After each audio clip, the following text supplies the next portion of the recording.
Hello everyone and welcome to our session today. I'm very excited by this session. I am welcoming Thomas Abramson. Hi Tom, thanks for joining us. Hey. He's from our SettleIT team and is a product support specialist. And we're also very lucky today to be joined by Matt Dunn, who's the General Manager of Advocacy, Guidance and Governance at the Queensland Law Society. Hi Matt. Hello, thanks very much for having me. Beautiful. I'm very excited. Today we're going to be talking about feedback and discussions as well as repercussions in the legal and conveyancing industry as it's been going through Queensland. We have had the mandate come into effect on the 20th of February.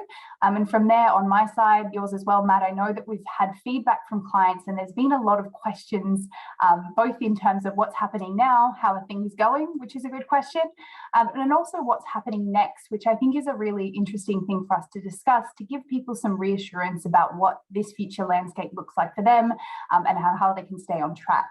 So that's the topics we're going to cover through today. To kick things off, Matt, I might hand over to you just to talk to everyone a little bit about the mandate, the effect and some nuances just to get everyone in the right frame of mind here. Fabulous. Thanks so much, Amelia.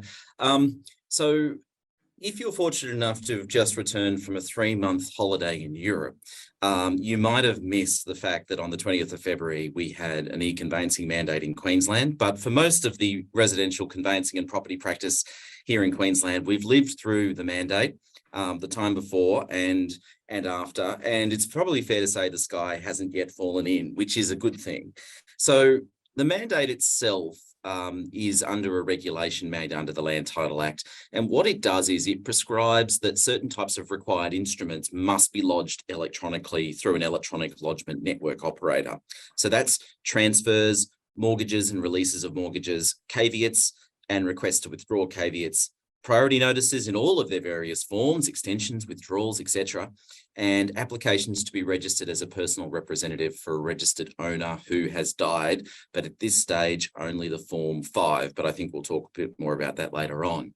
So that's what's required to be lodged electronically if you've got one of those in a transaction. But life doesn't mean that it always works smoothly. Sometimes you can't do that. And there are exemptions to the mandate to try and make it flexible, practicable and workable. And those exemptions are under a couple of general headings. And so what there is where a party to a transaction is unrepresented by a legal practitioner or a law firm who's a subscriber of the electronic lodgement network.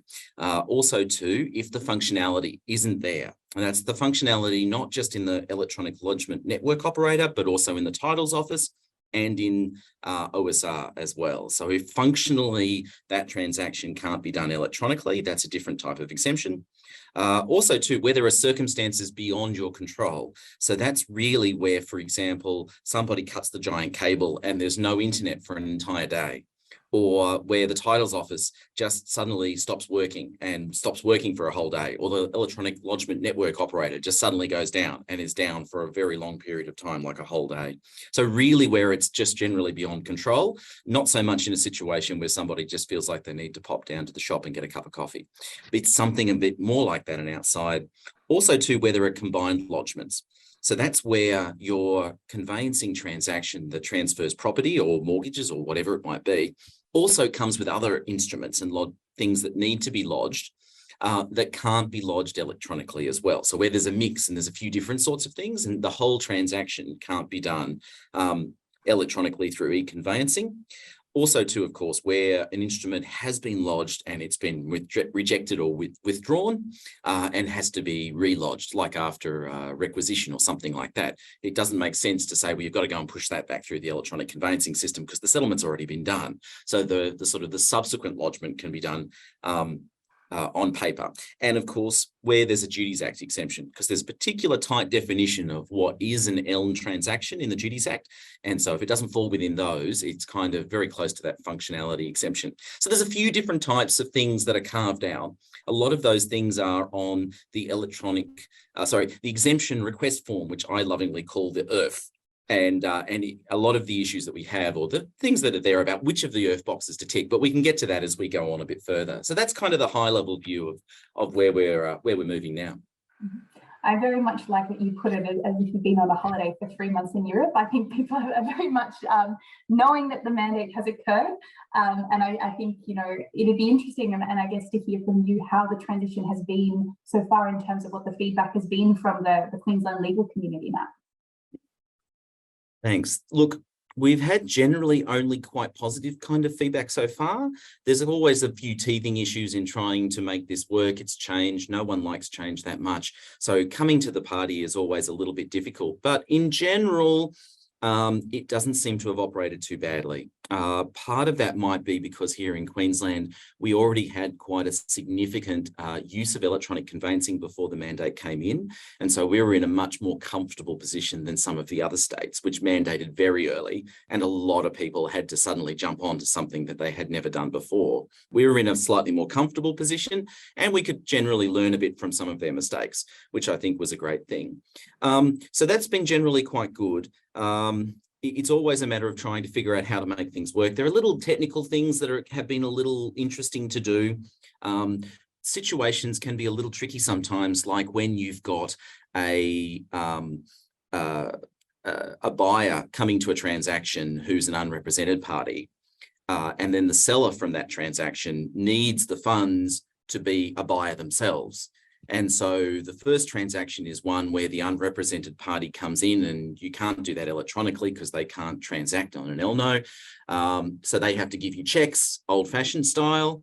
That can be difficult and a bit tricky then when the seller in that case then needs that money to turn around to do a purchase. And so reasonably, functionally, the system doesn't kind of work for that because you can't get the money, you can't get the check, get it into the bank, get it cleared in time to be able to do a purchase settlement on the same day. Reasonably, it just doesn't kind of work. So there's some functionality issues there that people need to consider whether they can have an exemption for that because they just can't make the money work. Also, those situations where there's business sale transfers or other kind of management rights contracts and things where there's a property element to a transaction.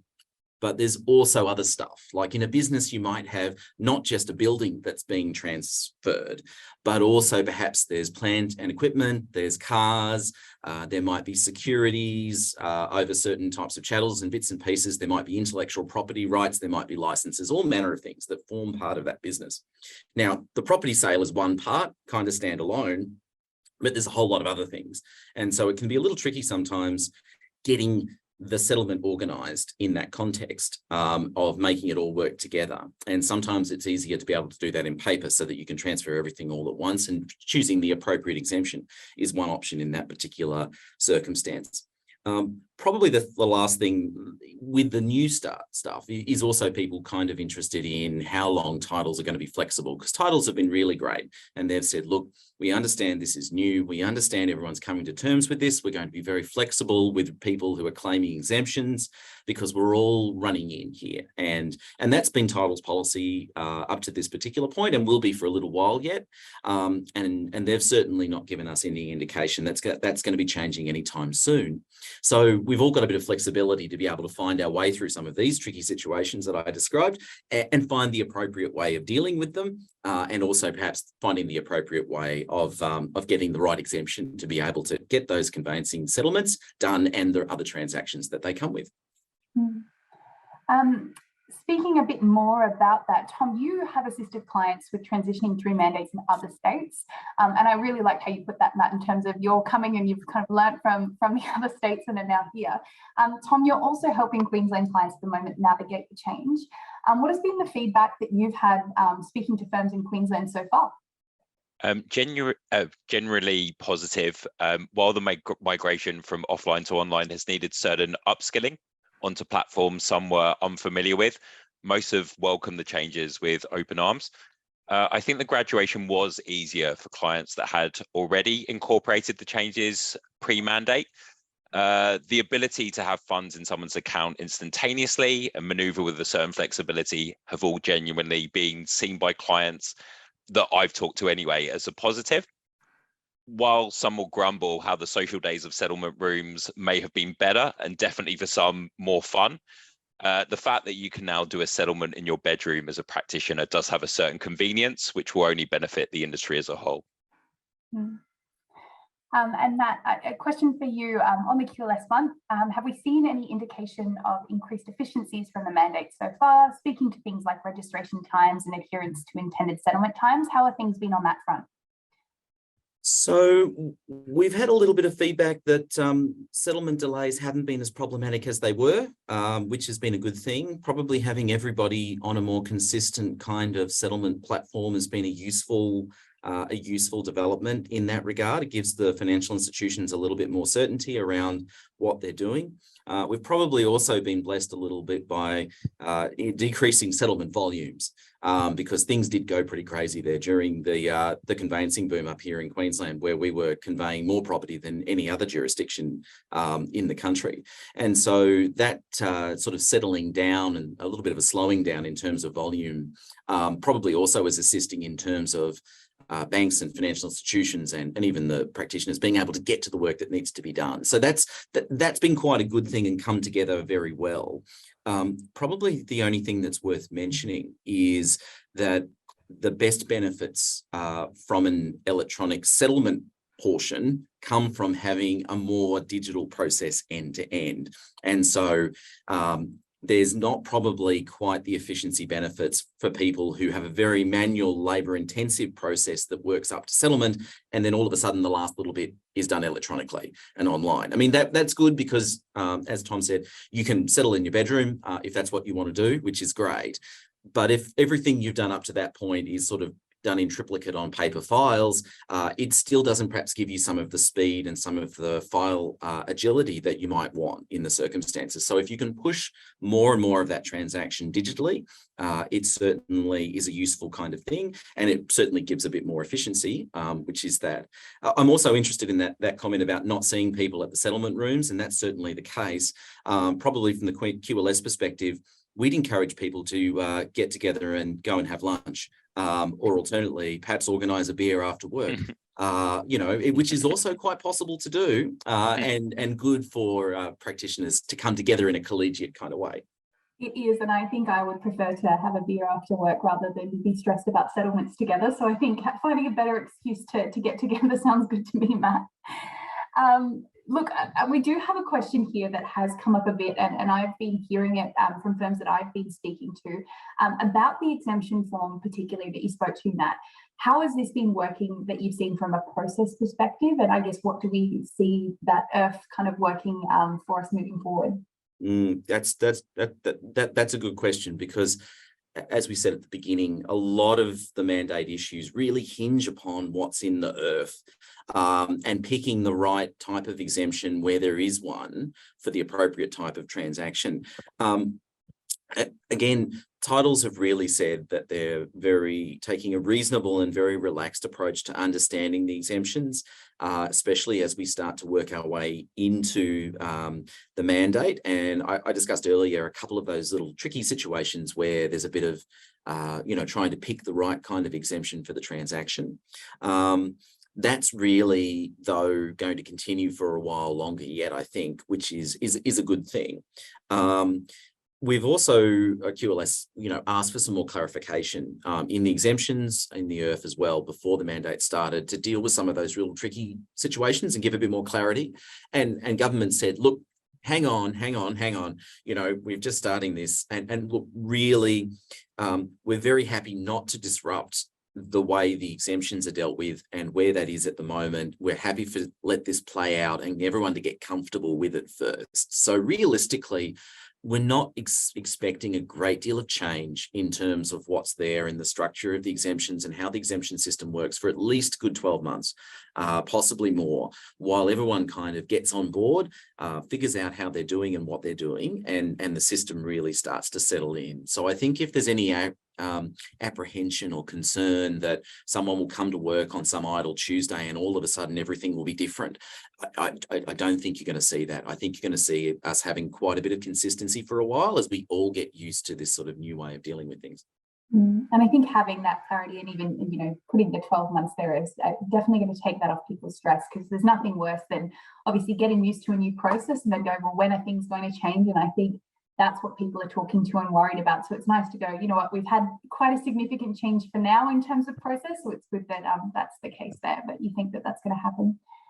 When mandates first came into play, and Tom, I might direct this one to you, generalist firms considered stopping, and we did hear a bit of this in New South Wales and Victoria, that they were going to stop doing conveyancing services for their clients.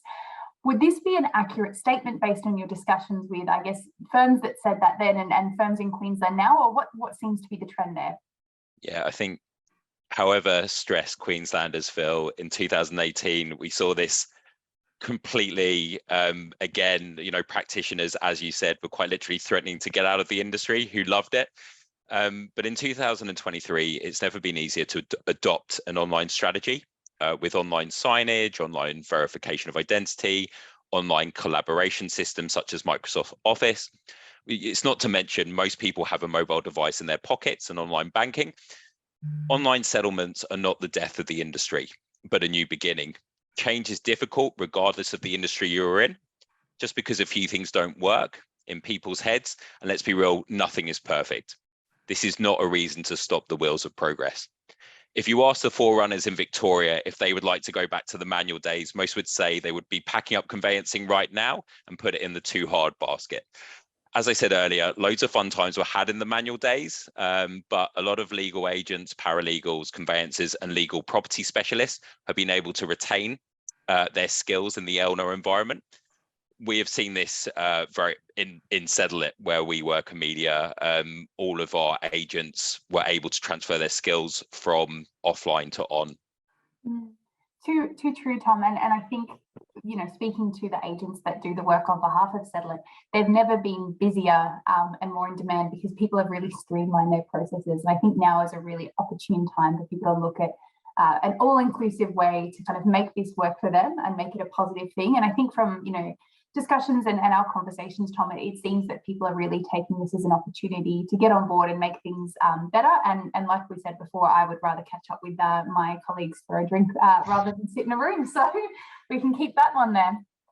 Matt, I might put this one to you. It's about we've got some questions about timeframes for next staging of the mandate. I know I'm giving you the hard questions here about when are people expecting, but I think from our clients' perspectives, they're always looking forward in terms of what do we think is next.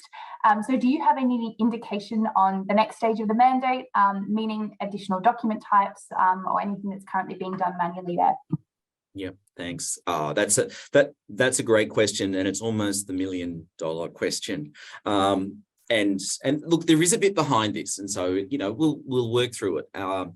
Probably the takeaway message is people shouldn't be concerned that on that some idle Tuesday they'll come in and find out that all of a sudden there's a new 15 or 20 document types that have been released overnight and the mandate suddenly exploded. And I know there's a whole host of folks out there who've now got their teeth into mandated e-conveyancing and now want more and more document types. And that's great. That's a really, really good thing. It's probably worth understanding that in order to get a new document type into the system, there needs to be updates done by the Electronic Lodgement Network Operator, by Titles Queensland, and by the Office of State Revenue as well. So you've got 3 different lots of systems to upgrade and to change. You've also got the interconnections between those systems as well. Now, those 3 parties generally do 2 new releases to their software a year. Generally, they're about sort of March and September. So reasonably, in order to get a new document type created, you've got probably a lead time of at least 12 months. That involves cooperation across 3 agencies to get the design and the structure up and running, to get those changes built, implemented, and then rolled out in that update package, and then ultimately tested and then deployed live as well. So things won't just suddenly appear without there being quite a bit of notice and a bit of lead time, because there's a lot of work that goes at the back end to be able to set this stuff up and create it. The other thing that's going on at the moment is there's a lot of work happening with the Electronic Lodgement Network Operators on interoperability.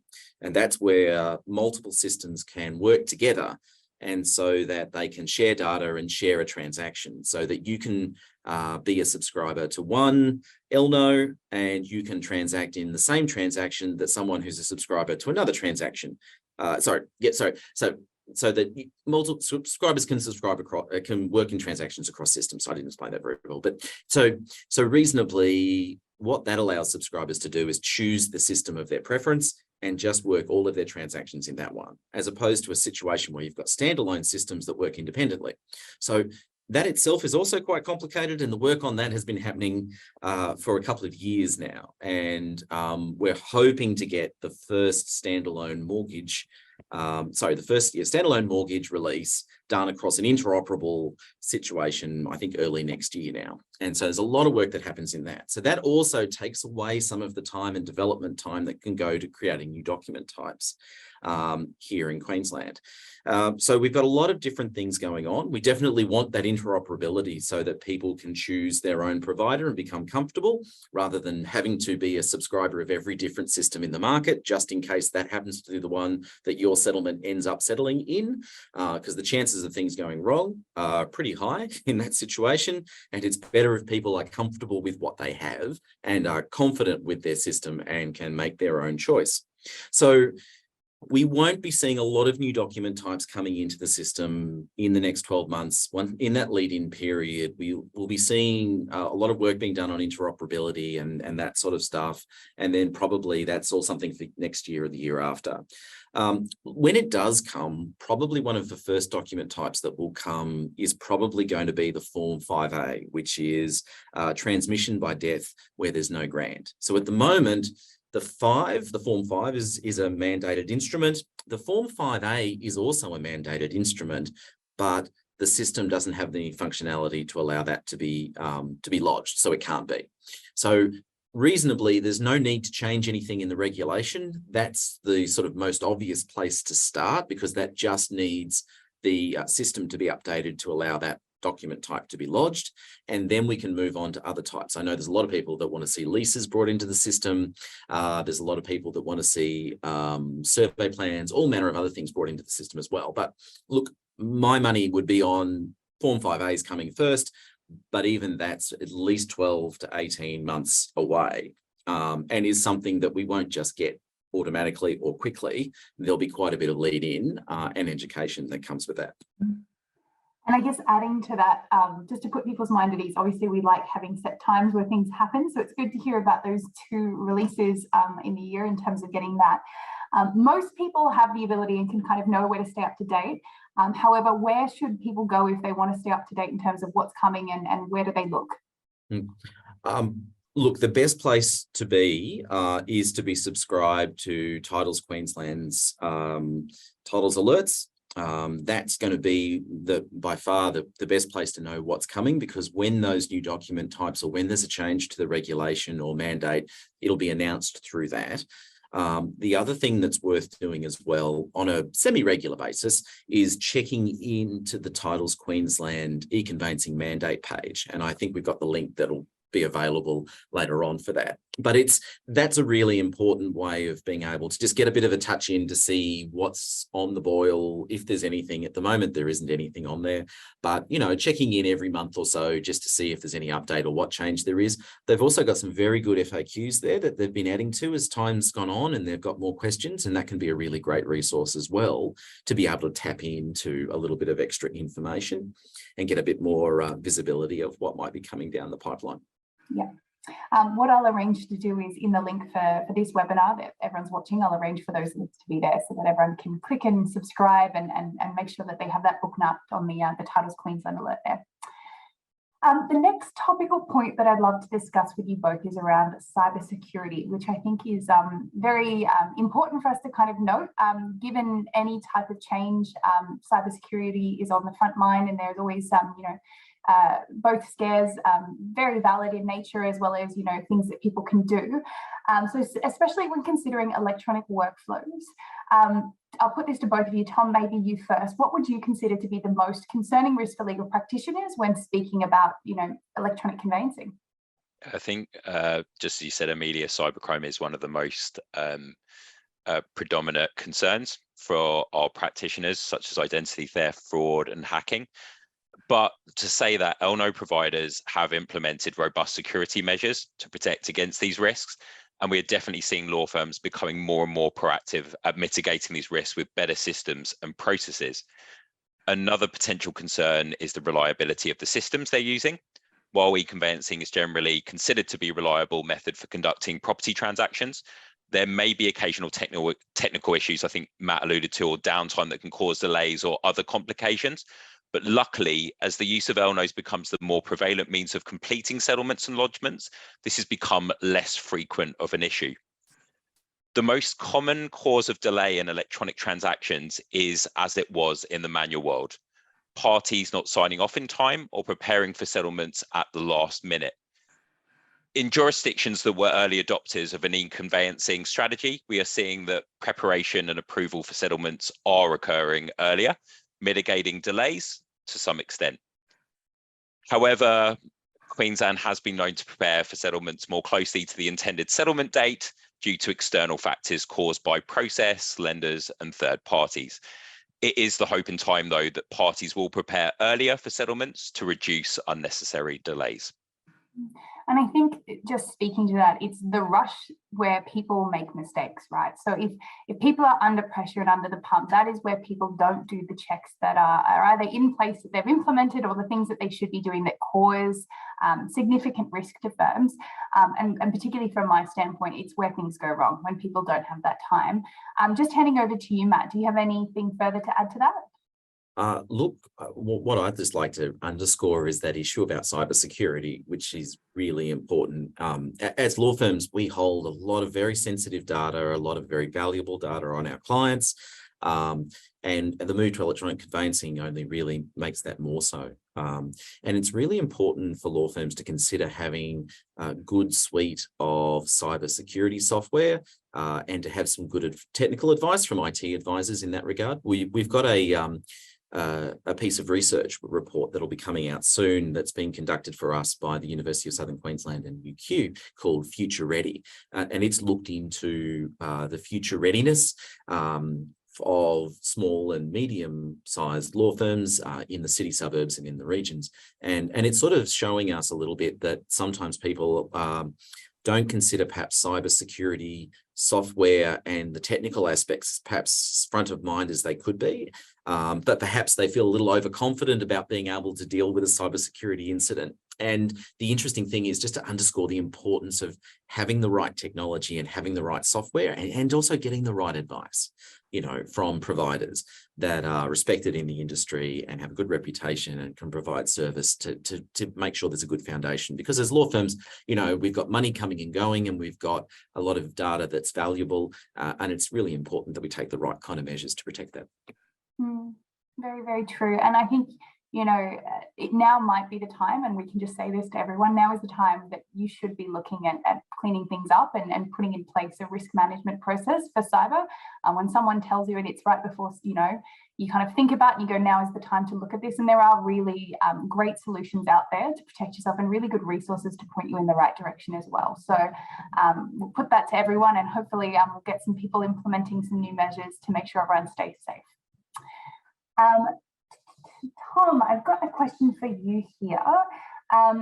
Hesitation. So what has been the most common hesitation and concerns that you've seen Queensland clients in transacting electronically in terms of that move?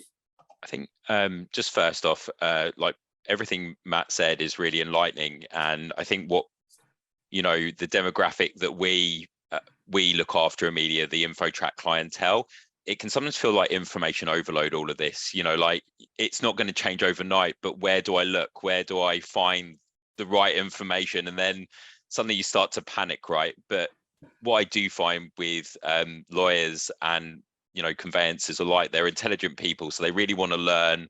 They seem to ask a lot of good questions to ask with anything that they're unfamiliar with. Look, just make sure, I think, to protect yourselves, to keep abreast of all the requirements and obligations that are there to safeguard you and your clients. So all the information that maybe on the links that we're sending, just give it a second read to familiarize yourself.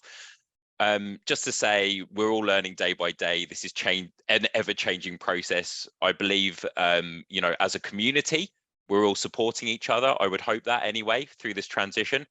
And if you're feeling overwhelmed, I don't know if this Matt or Amelia feel this, but you can give us all a call. We'll put our numbers down with the links on mobiles. No, we won't do that. But yeah, you can call me or Amelia, or we'll call you. Life's too short to stress. I believe the new world will be a better one with this transition. Yeah, and they're exactly that, Tom. We're all here in the conversation about protecting, and the great thing is a lot of resources that are available are complementary to use. So there's a lot of things that you can do that are not highly, expensive for you to implement, and a lot of those comes down to people and processes. So having a really strong process with your people, because people are the biggest risk to cybersecurity, and also, they cause hesitation because that's where things can go wrong. So the next question I have here is regarding the shift to e-conveyancing affecting not only Queensland clients.